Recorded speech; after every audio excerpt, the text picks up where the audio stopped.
Well, what a relief, gents, to be in the studio today. Cuz, do you want to give everyone a rundown as to what on earth has been happening? Shucks. So, what was it, last Monday evening, 8 o'clock at night, the power went out here at Denel, and it's taken just about 2 weeks to get sorted out. I mean, you saw last week's show, we were doing it remotely. Brett was away on business as well. It wasn't easy. 8 o'clock in the morning, you're trying to shoot out a show, and we've got kids running around the house and dogs barking, and last week was quite difficult. So, and up until last night, we were kind of like on tender hooks as to whether we would get this done in the studio today. But fortunately, it's back on, and here we are, and the whole crew's back together. So much better. Last week I saw you guys had some power issues at the same time at home. That was, to add insult to injury, it was very difficult. Well, that's actually what was supposed to happen last night as well. We actually had planned to do this remotely just in case the electricity wasn't sorted at Denel. But I was on load shedding. You were on load shedding. 6 o'clock on the dot. Shut us down. Yeah. So, it wasn't an easy week from a podcasting perspective, but we are back in the studio now. Good news for us here at SimAero, good news for Star Air Cargo and all the tenants here at the Denel premises. It gave me some uneasy feelings this last week because, with so much happening, there was almost this thought in my head that is this not a little bit more sinister than the credit that we had given it, but fortunately not. There was an issue with the I think it was the local municipality here, the power station. Anyway, long story short, it has been rectified, and we are back. SimAero's up and running as well. So I'm just chuffed with the guys that from Denel that sorted this out, because these guys have been standing out in the cold, midnight, 4 a.m. in the morning. And it's been cold. And it has been cold, and they've been there trying to fix this thing. And then they can't do something because they've got to wait for municipality, then they've got to wait for Eskom, three parties all in one. But especially considering the fact that the Denel guys are, getting 20% salary? Yeah. And they still were out there in the cold. 99% of people would say forget that. Yeah, I think that's where impressive. the uneasy feelings of where we thought this might be a little bit more sinister came from was, shucks, is this not a bit of sabotage? But it's not. It's not, which is cool. Yeah. It's not. We're waiting for big news from the media today regarding South African Airways. They'll be announcing the strategic equity partner this morning. Still don't know who it is. From a few sources that I've spoken to, a lot of the indications are that we might be quite surprised at the equity partner. So let's wait and see. Well, that's the impression we've been given, is that it's a big surprise. Everyone's going to be quite shocked. Yeah. So I'm only going to be shocked if it's someone I know. Yeah. Some obscure organization, different story, but it'd be interesting to see. Yeah, all indications are that they are not going to be rebranding at all. They're keeping with the same name, and government obviously not relinquishing that many shares in this whole idea. Yeah, so they're still holding. it's going to be an interesting outcome when this news is out. Yeah, we'll have to break that news ourselves later on. And no doubt we'll be talking about it on our Tuesday evening live show. Yeah. It went really well this last week. I really enjoyed it myself. To sit there, listen to Jason Northwood. If you haven't picked up that show yet, it is available on YouTube if you want to watch the replay. I thought Jason spoke superbly well, and it was just awesome to hear that story. It was the first time that I've been explained the whole Emirates story, how it works. What an outfit. And you can only hope that they get up and running properly again. But it was just interesting to listen to him talk. And also, I suppose with what we've spoken about on the podcast over the last sort of year and a half or whatever it's been now, feels like, we've always, we've tried to push the positivity angle. using your existing skill set to pivot into another industry, all those sort of things. Now, Jason is kind of the epitome of what we've spoken about. So it was nice to actually talk about those things in that environment. And it is available there on YouTube. Go check that out. Yeah, it's a worthwhile listen. There's no doubt about that, because just the way Jason articulates what it was like flying there, what it was like checking in before a flight. It's an awesome story. It's really a great story. And then the whole story about how his family were involved and are involved. And I mean, it was turmoil. So it gave me a little bit of a better idea of what the pilots and the crew actually went through. Mm-hmm. Certainly made me appreciate the work that the Emirates guys do. I mean, I had the opportunity to touch base with one of my mates from Emirates, who's still working for Emirates last week. We chatted on the phone for about half an hour or so, and listening to Jason, I could sort of join the dots to what my mate was talking about. And shucks, I kind of do feel a bit sorry for the guys there at the moment that are still working as well, because like you were saying, is what's been not so cool for them is that they've still got families in Dubai and they want to come and visit families, but for the last year and a half they haven't been able to. And he says that's kind of starting to get a bit long in the tooth, so that's a bit of a struggle. But it definitely was a great conversation. But not only this week's live show, hey guys, the last few live shows we've done, actually every time we have a guest on, and like Angie and all the guys, Mike Mason. Oh, John, they've all been great. It's fantastic. It gets better and better every week. I thoroughly enjoy it. I think also everybody who's listening is enjoying it more, because they commenting all the time, asking relevant questions. And I know we can't get to all the comments. We'd love to be able to chat to everybody, but we can't. But just so nice having that engagement. Yeah, it is. I think that's what it's all about. It's just being able to engage with the people that have supported us on this show.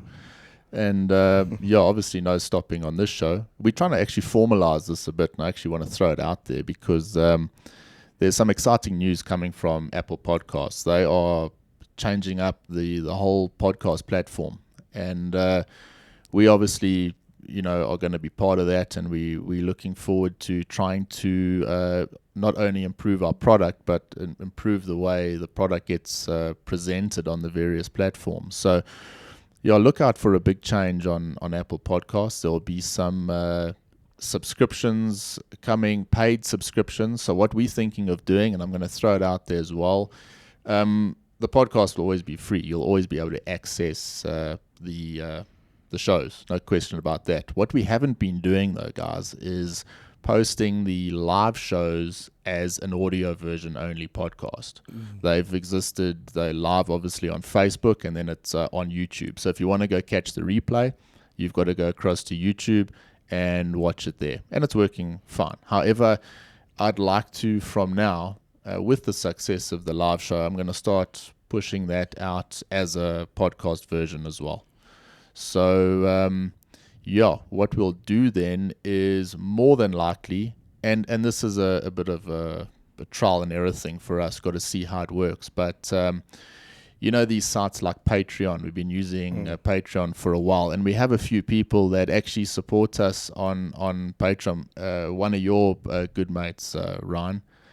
Yeah, a quick shout out on that note to Imre Kurutz. He's our latest pledge. Yeah, it's fantastic. Imre has been such a big fan and a supporter since the beginning. The last year he's touched base. I haven't seen Imre in a number of years, but I mean, we met back in about 2004 when he started his flying training down in Elspruit. My dad was actually managing the flight school at the time, and we got to know Imre. He's from Hungary. So he pulled into sort of Africa for the first time, and he had to try and sort of get his feel around South Africa and everything. So we teamed up and we were mates down there, and he's now a captain on an A320 in Japan.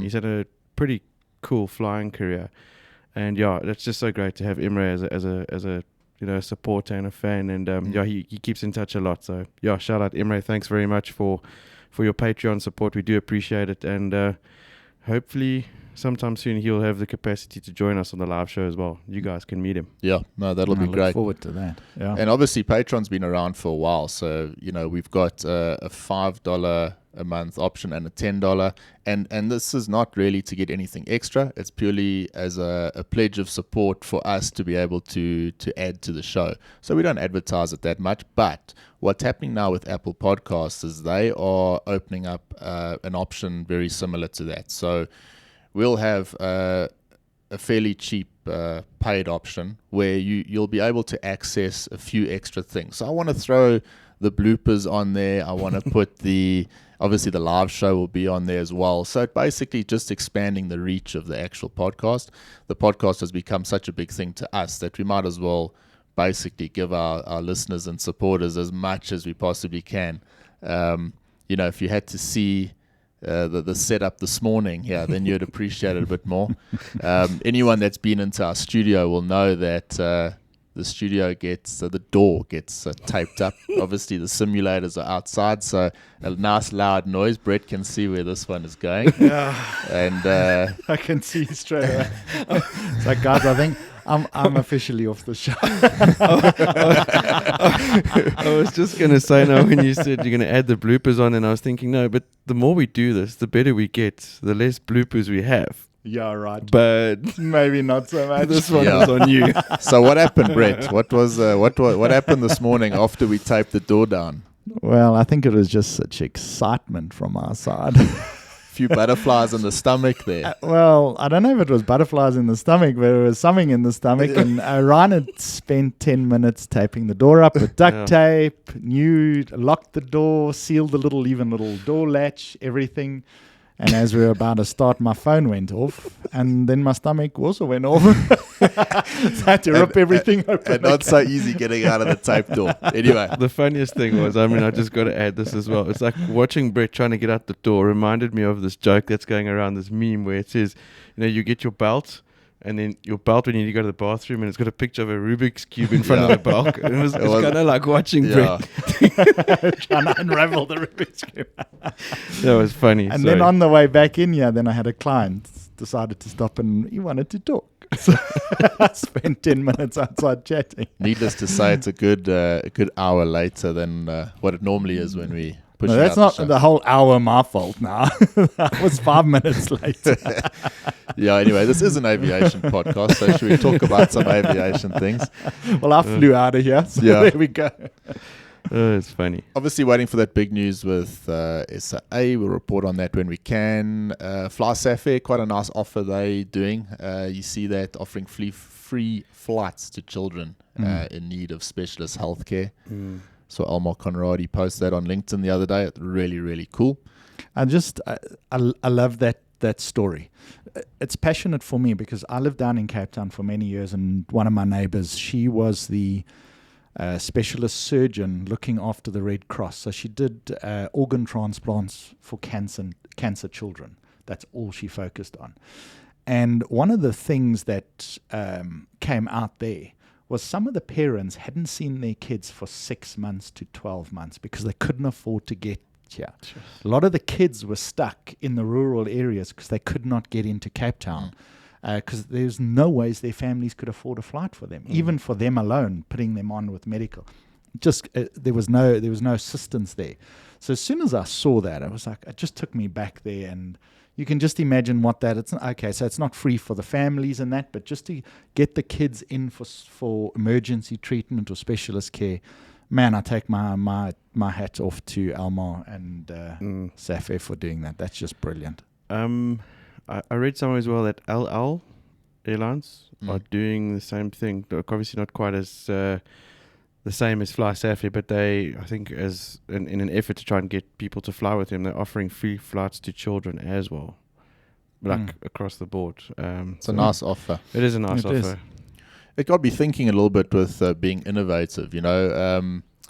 Prince Air in India, they a new startup, I think this week, getting up and running.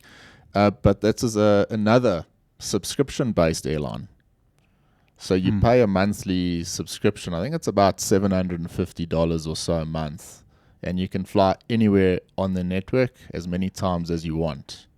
So I saw this and thought, that's quite, that's a hell of an innovative thing to do. But it's not the only one. There's quite a few airlines around the world that offer services like that. And I think anyone in South Africa who's going to do it is probably going to be the likes of Safir. They seem to be on top of it when it comes to new ideas. But I'm not sure it'll work in South Africa. But nonetheless, I thought quite a nice idea for a new startup airline. Brett, I don't know how the business model well, that's works what there. I'm trying to figure out. I understand your NetJet's business model where you pay up front, or you can pay at a monthly basis as well. But that's not $750. No. So I'm not sure. I think, unfortunately, it's like all-you-can-eat buffet. Yeah. So you never know. You're going to have some people who are going to eat what they can.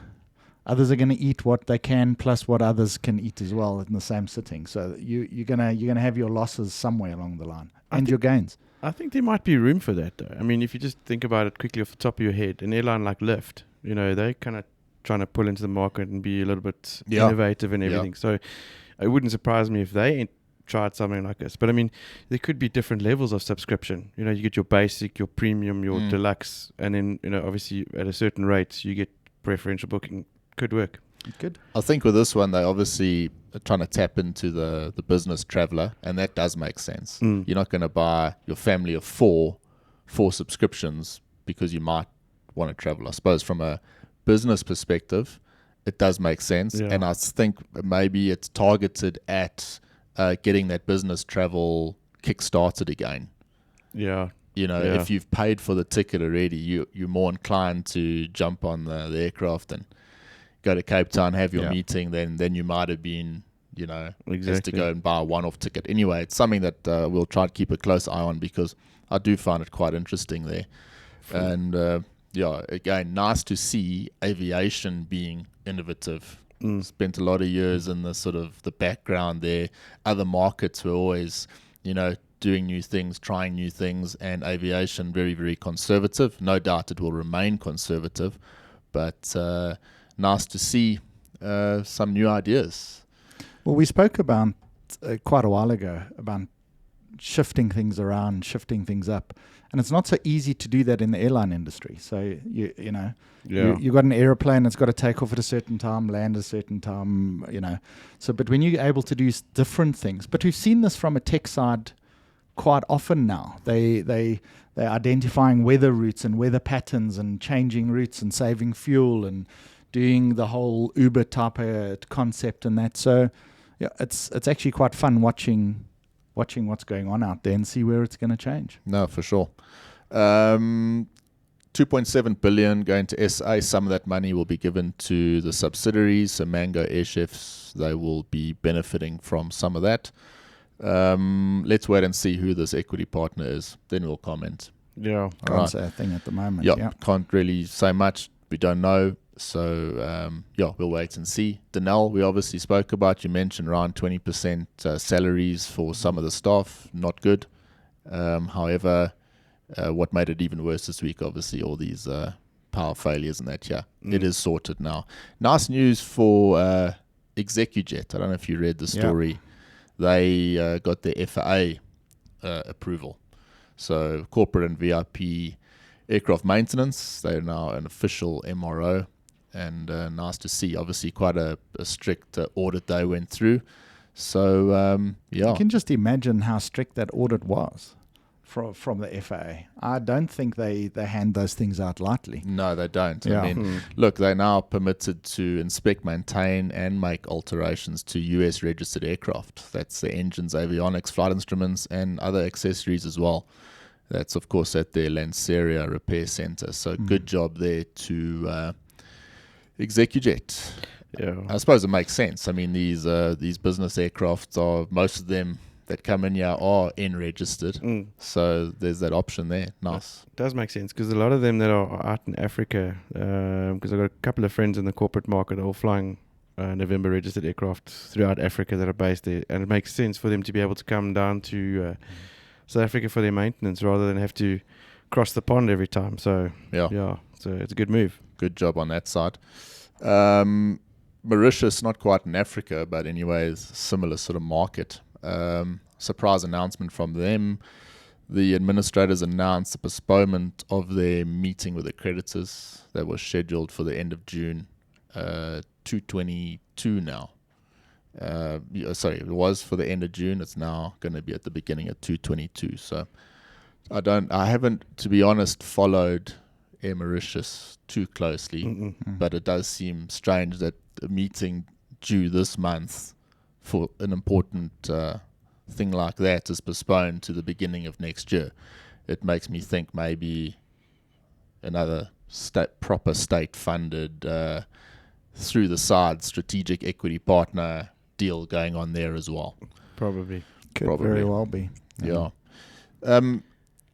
I picked up this week. Basically, let me go back. We had a bit of a discussion, us here as the crew here. We're trying to formalize the show a little bit better for us as well as the viewer. So we realize that not everyone is able to download, 2 shows every week, listen to the entire thing, and nor do we expect that. I mean, Joe Rogan's the biggest podcast in the world. I certainly don't watch and listen to every single one of Joe Rogan's podcasts. We very, very lucky in that we've got a real loyal group of supporters that are going to do that. But obviously, there are going to be shows that do not interest everyone. If the focus of a show is about South African Airways, probably going to have very little interest to the people that are watching us from the States and the UK. So we're going to try and have a bit of a show story. So, if we choose a particular topic, we can advertise it through the week to say we'll concentrate a little bit on this today. So 2 things for this week. The one is that we'll get into a bit later, the whole boom Supersonic. I find that quite interesting because it's if it works, it's going to be fantastic. I have my doubts about it, to be honest. And another thing, this article came out of Bloomberg, was a nice article titled "Where Can We Fly Right Now?" And they're calling it COVID Zero. But an interesting thing to read and quite a frightening article in itself, because fresh COVID-19 outbreaks and lockdowns, they've delayed the revival of international travel heavily. And this article started off in Asia, and it just goes on and talks about where you can fly there and quarantine-free travel.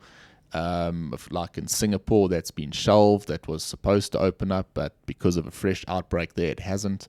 Malaysia went into a 2-week lockdown from the 1st of June, following a big jump in their infections, low vaccination rates, all these same things that we're hearing in various countries around the world. And I think, we're very inclined to, we live in these bubbles these days. And, what's happening here, just us this week, our only concern was what's happening with Denel. There's a big world out there, and I think there's a lot happening.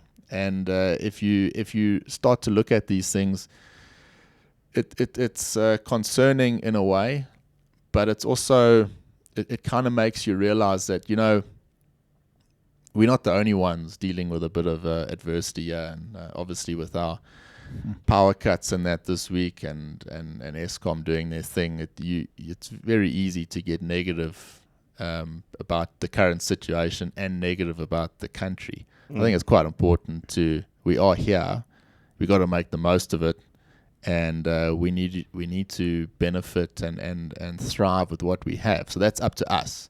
No one's going to give that to us.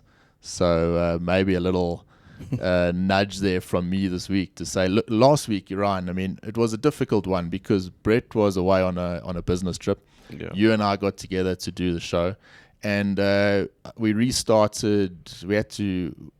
It was cancelled, started again. Yeah. It was 2 or 3 times we started because of power cuts. It was very difficult, and it's very quick to get into that negative mindset. And if you don't snap yourself out of that and say, hang on a sec, this is not this hasn't been my mindset for the last year. Be careful you don't go down that road.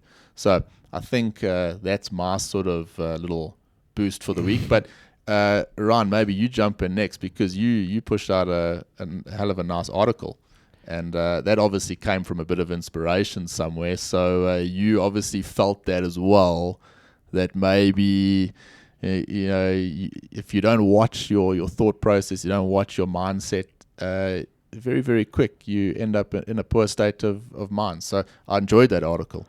Yeah, thanks, man. It was certainly a bit of inspiration derived from Tuesday's live show, but more to that from Friday as well, where, like you said, you could quite easily default into getting angry and pissed off about the whole situation. And once you're in that space, man, it's very difficult to climb out of it. The article, I actually quite enjoy the writing, these articles, blogs. It's a way to just sort of vent and get sort of everything that's on your mind out. And, sometimes it works. It was quite satisfying to write that, and at least it put me in a better space. And I hope that people that read it start to feel better about it as well. It's very important. And, you can only really draw that energy from listening to positive shows, or surrounding yourself with positive people that remind you every now and again, hey man, snap out of it, come right, and everything will be okay. It's just you can only make things as good or as bad, the way the whole perception is real thing. How you choose to view it is how it's going to pan out. So I certainly view things that way. I enjoyed your article, and we were talking earlier about that it's gone from people are not reading articles anymore, they were watching videos. Now potentially even videos are not the thing anymore, because people don't want to spend the time sitting watching a video. They're quite happy to sit and listen to something while they're doing something else. So it's becoming those things, it's morphing as we're going along. But the fact is that you wrote something. Maybe not everyone's going to take the time to read it, but it's benefited you getting it out. And people must not forget that, how important it is to write stuff down, get it off your chest, do it. Yeah. Man, it's brilliant. You don't have to share it with anybody. You can keep it to yourself if you want to. You can. Doesn't matter. That's what kind of like where I went with the whole thing as well was, look, if nobody reads it, it's all the same to me. I mean, I've never really been one of these Dear Diary kind of people, but in years to come, I certainly think we are going to look back at this period of our lives, and you either have going to made a success out of it, or you're going to fail dismally. You're going to want to look back at, how did you come through it? I'm pretty sure we're going to succeed. We're going to come out on top on the other side, and it's just going to be nice to reflect and read back on these times and say, shucks, well, that's where I was, and that's where I am now. And even for my kids one day, I want to leave something for them to. Better he doesn't have a little Dear Diary hidden in the drawer, because you don't want the kids reading that. But you made, you made the point, or Jason made the point on Tuesday. He said, flying into a whole lot of destinations, you have to basically carry your own book of notes there. And you then made the point, might not be a bad idea to actually remember what you did now in this situation. This isn't going to be the only time in your life that you're going to have to deal with something difficult. So write it down. I gave you that link a few years ago, Brett. That was brilliant. Jordan Peterson, the self-authoring guide. Yes. Selfauthoring.com. I think you can check it out there. And writing stuff down. If there is something that bothers you, write it down. You'll be surprised at the effect that it has. Yeah, it's a typical mind situation. If you've got something on your mind, you're angry, you're sad, you're upset, you're anxious, whatever it is, irritated. If you just sit with it in your head, you'll be amazed what your mind is going to do with that thought. It is going to morph it into things that you never imagined, things that will never happen. But that's what a mind does. It's great if it works for you, but when it works against you, it can properly destroy you. Yeah. But if you write something down, you realize how quickly that is simple. I can find a solution to that. Once it's there, it's kind of like you now have a plan around it. You've identified it, and now you have a plan around it, which is So yeah, writing it's brilliant. Yeah. Yeah, you Well can, done, bud. You Well done. can weaponize your mind to work for you or against you. That's for sure. That's very true. The other story, and one we'll chat about now, guys, the boom Supersonic is a big thing in the news. The Air Current had a nice article on it. I don't know what you guys think. I have my doubts. I'm not so sure that the pictures of this boom Supersonic are going to become sellable NFTs in the future, as opposed to actual flying machines. However, if you have a look at where United are on the east coast there of the States, it does make sense to have a supersonic aircraft that can fly across the Atlantic. That they can fly pretty much supersonic the entire way to Western Europe. So I think that's where it gets quite interesting. It also gets interesting where, and I never realized this, there are very few airlines in the world, and United is one of them. They are regarded as the sort of flagship airlines that are able to bring in and assess a new aircraft type. So they have the information and they have the infrastructure to be able to bring in a new aircraft, launch a new aircraft, and actually make it work. So this isn't a fly-by-night carrier. I mean, United is massive, and they are a leading figure in bringing new aircraft to the table. So interesting to watch. On the converse of that, you got American Airlines, who announced that they will be using the 321 XLR to fly across the pond. So there's two massive airlines in the States, one going supersonic and one narrow body 321 XLR that's going to do the same thing. So basically double the amount of time on the XLR as opposed to what it will be on the supersonic at obviously a far reduced rate. And it all goes to demand. Who's going to be willing to pay? What's going to happen with the carbon emissions? Is that going to be forfeited? FedEx announced this last week they'd never matched their carbon emissions target. That's because of the increase in cargo traffic this last year. So you look at a project like that, and it does make you wonder: are we going in the right or the wrong direction? The 321 I've found incredibly interesting to watch, particularly the LR and XLR. And Airbus may have even shot themselves in the foot a little bit with the XLR, because operators are now holding off buying standard 321s or even 320s. Quite a few orders from Emirates, Airbus, over the last month, 50 aircraft. And taking 7 new orders from various operators, majority of them represented by 320s and 321 Neos. They only received 7 new orders, and unexpectedly of those, most of them were for the 350. So Airbus selling a lot of aircraft. It is good to see. 220s are still being sold, doing really, really well. But I find this whole subject an interesting one, because it's going to affect how many crew get employed by the airlines, the infrastructure around having a supersonic aircraft. I mean, this isn't going. They're not saying for 30 years time. This is due relatively soon. So keep a close eye on what United do. The Ariane business supersonic jet that's been canned, but there is some hope for supersonic travel across the Atlantic, and I hope it does come off. It'll be cool to see. It'll be very cool, but I think it's always going to be you're always going to have your standard Airbus, double or triple the number of people, low cost to jump over the pond. Supersonic is going to be, I mean, they're talking around about $6,000 a ticket. So that's not cheap by any means. For a corporate and executive, fine, it's going to fit into exactly the same individual who was flying the Concorde when it was going. And the old BA boss, Willie Welsh, he's stepped in here and said he's going to watch with interest, but it's not sustainable. Now, interesting, he joined BA 12 months before they canned the Concorde.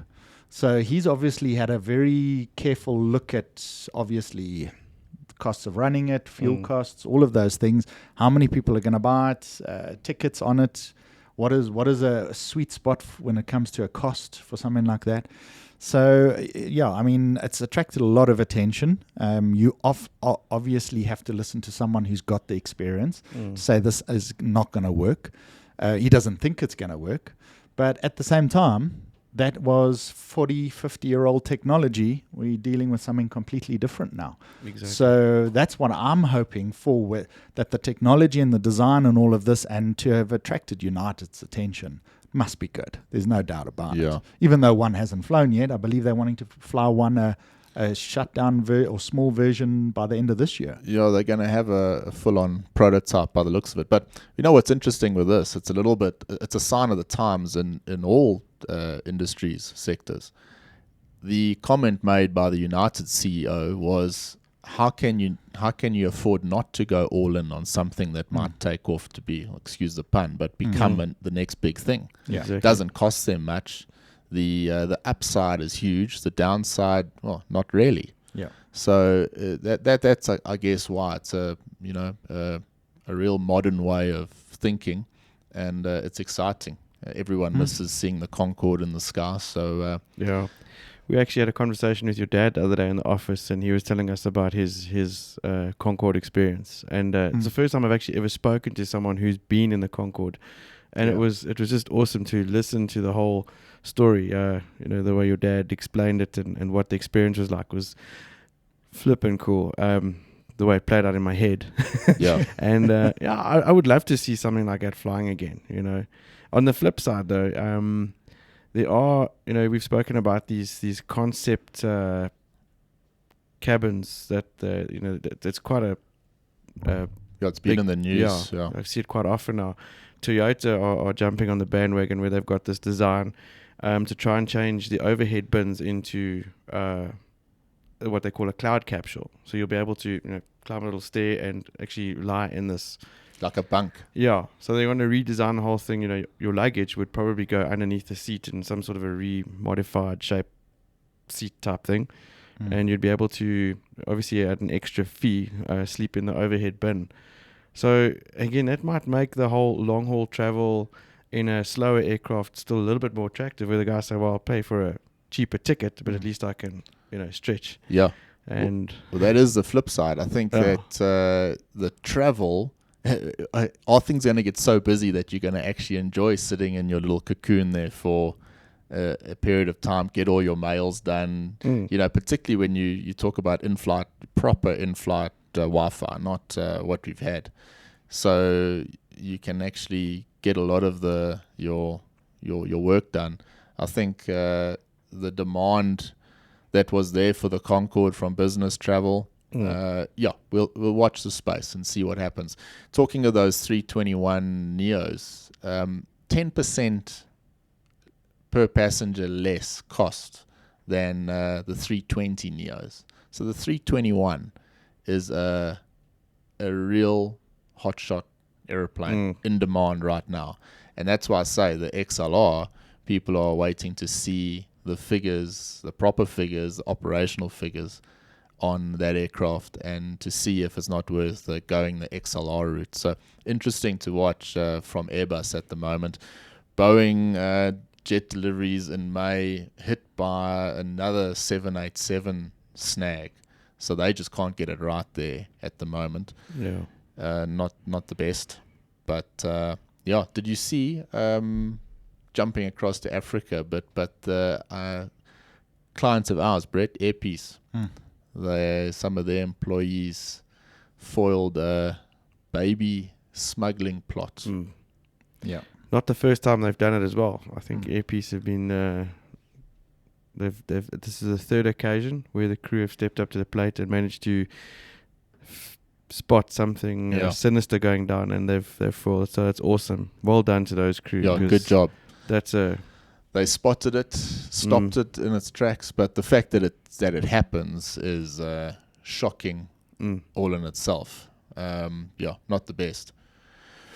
Unfortunately, it's more common than I think we realize. Yeah. And I'm quite happy not to know all the details Yeah. of all of that, but thank goodness that they were aware and they saw this, and they jumped at it, which was brilliant. Sorted that out. Yeah. A thread that we will carry on with, and I think it'll take the majority of next week's show. I've been following, obviously, the cargo side quite closely. Cargo, almost a lifeline to a lot of pilots at the moment in need of flying jobs. What's interesting to watch now is the growth of Amazon. We have spoken about it. However, there is quite a lot of talk at the moment about whatever jets they decide to buy and the size that they grow to is all going to be dependent on some decisions that are being made right now about how important overnight deliveries are.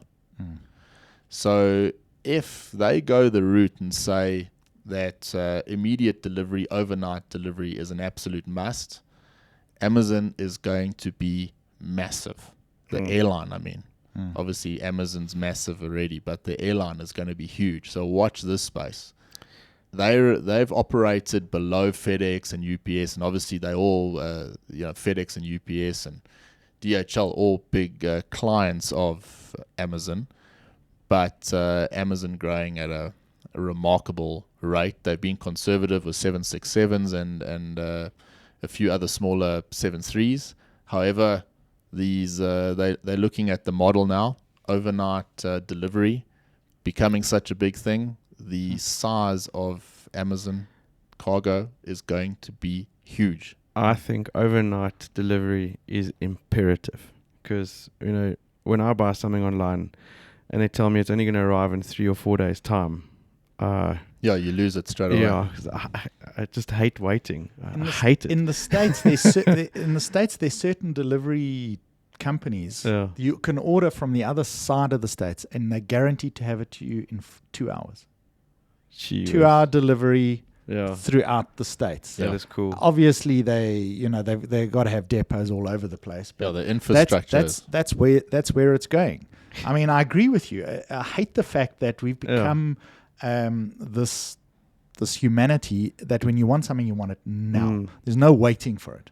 But you find yourself in the same boat because you get online and I want to buy something, and Takealot says it's delayed because there's a delay on a delivery. It's like, oh, you got to be kidding me. Yeah. Tell me that in advance. You want to cancel it. I want to cancel it and go and buy elsewhere, because there's been times when Amazon has actually got a product to me quicker than Takealot. Yeah.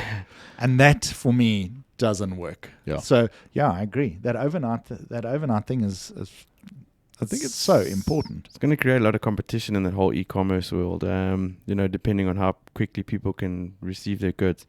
I mean, the only reason you really buy stuff online is because it's obviously a lot cheaper than buying it in the shops, which makes sense. But, I'm still a bit of a traditionalist in that sense. Like, if I really want something, I like to go to the shops, touch it, feel it, Certain things, without a doubt. But even if you do that, buy a new mic, you shoot through to somewhere, go and have a look at it, check it out, all of that. Chances are you go online, you're going to get it at a discount in any case. So you're going to buy it online. Yeah. But you want it now. You want it now, and you've got to touch someone else's. And I want mine sealed in a box, and I hope nobody's touched it. I'm the opposite. If I want something, I go onto YouTube. I research the hell out of it. Yeah. I search really? for whatever. I never knew that about you. And I enjoy that because you get someone that may have a bit more knowledge on that particular thing than you, and getting a decent review. So I enjoy that side of it. So anyone wants a little bit of advice? If you want to figure anything out, buy something, phone Bryan. You're going to get the detail of the best of the best. Problem is, you're going to pay through your ass because he finds the best all the time.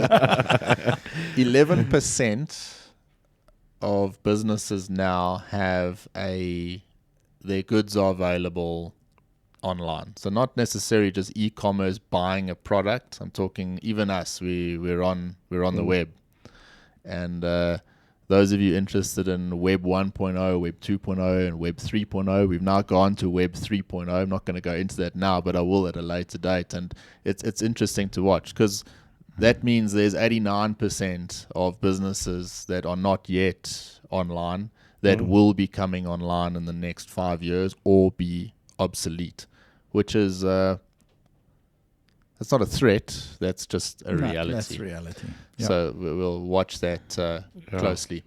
So next week we'll chat a bit about our Amazon there. I'll try and gather as much as I can. If you've got information for us on that subject, please don't hesitate to give us a shout. That goes as well. Keep a lookout on Apple Podcasts. The change is happening. I'm not too sure of the date yet. It was pushed a bit, but a big overhaul of the whole Apple Podcasts platform. So expect to see a few different things on there. Like and follow us on social. Best place to contact you guys, I think, LinkedIn, Ryan. Yeah. Brett. Myself as well. Yeah. Yeah.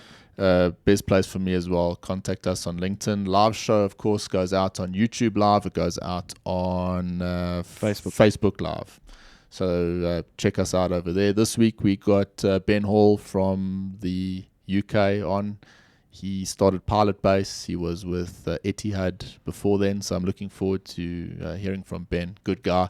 Became good mates over the internet. Again, over the last year. Another LinkedIn success story for me, certainly. Yeah. And thank you for your support, guys. It's been difficult this morning, 5 o'clock. What are we doing? Are we coming in? So normally broadcast a show on Thursday. It's now Friday, so we're gonna call it quits now and get the show out. It's been cool though. I enjoy being in the studio with you guys. Yeah, I really do. It's great fun, guys. It's a different vibe, obviously, to our live show, but that's what makes it. I mean, it's pointless having two shows that are identical. If you want to be on the live show, if you think you got a story to tell, do give us a shout as well. There's a lot of aviators around the globe, and we really do want to hear from you. It's as much as it's nice to write things down. It's nice to actually, and I saw it in Jason on Tuesday. He got a kick out of actually talking about it. And I think that's what it offers, and it's done in a sort of a more of an informal way. It's quite relaxed. You can say something. You can stumble over your words. No one really cares when you're live. Certainly, I think we always feel more under pressure on this particular show to get the words and the grammar out correctly. Anyway, of course, 2 shows a week we'll be pushing out now as a podcast. Great for us because that shows that the show is expanding, which is, I think, what it's all about. Have a lovely weekend. Awesome. We'll stand by the SAA news. Yeah. Look forward to that. Have a good one, everyone. It's coming. Cheers, guys. Goodbye for now. Cheers, everyone.